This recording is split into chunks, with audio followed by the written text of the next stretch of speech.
Right, mga kabakal, Kabakal Edward TV. Brrr. So ayan, meron mga nagsasabi na ito ay stainless at hindi na mahihinangan. So well, pag stainless, pwede pa rin hinangan. Kailangan lang malaman yung proper material niya. Chrome lang naman siya. Kaya makintab kasi chrome, mukha siyang stainless. Pero sa loob nito, aluminum na aluminum. So may paraan para weldingin. Kung meron kayong aluminum using SMAW or GMAW, pwede yon. So, meron ako ritong GMAW, yun ang gagamitin natin na pang welding. So, ito yung nasira na tenga, nagpabricate ako ng bago, wineldingan na natin, ispatan natin, kasi po full weld na lang. Right? So, pwedeng hinangin, aluminum ang gamitin. Alamin nyo lang, kung minsan aluminum, kung minsan nickel, kung minsan, ano yung isa, na cast iron. Sabihin ninyo sa inyong comment section, sa akin, right, Kabakal Edward! O yan, Kabakal. Naka-spot na yan gamit yung ating aluminum GMAW, no? GMAW. Yan, naka-spot na yan. So full weld na lang natin para swabe na. Alright. So ito yung ating setup. Amperes around 90, 95. And ang ating speed ng wire is 7.5. Alright. Tirayan natin, baka matira pa ng iba. Ay, grabe yun.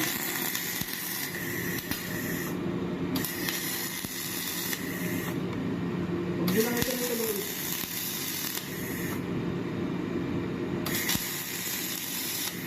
Pitik-pitik lang.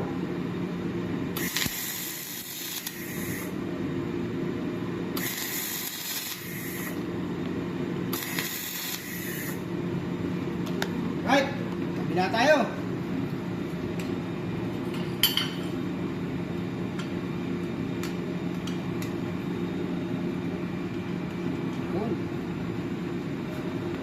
Ay, patingin tayo.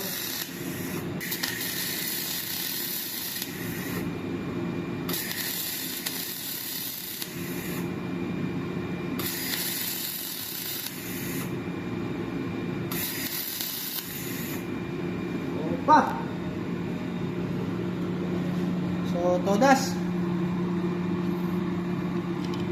Yun o. Pinisan natin. Hindi ko siya tinuloy-tuloy kasi kung tuloy-tuloy baka mag-collapse yung material natin, luma na siya. So, nirepair lang natin kaya hindi ko tinuloy-tuloy. Pero pwede nyo ituloy-tuloy kung bago yung materials ninyo. Ako hindi ko tinuloy kasi luma na yung materials. Yan. So, sa mga nagsasabi na mahirap hinangin ang isang bakal kung hindi mo alam yung material.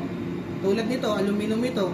Tapos gagamitan mo ng yung 70-18 or 60-13, 60-11, hindi po pwede yun.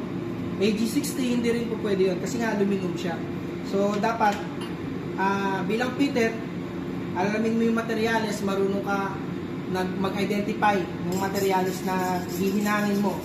Kasi doon nakasalalay yung magandang weldability ng bakal.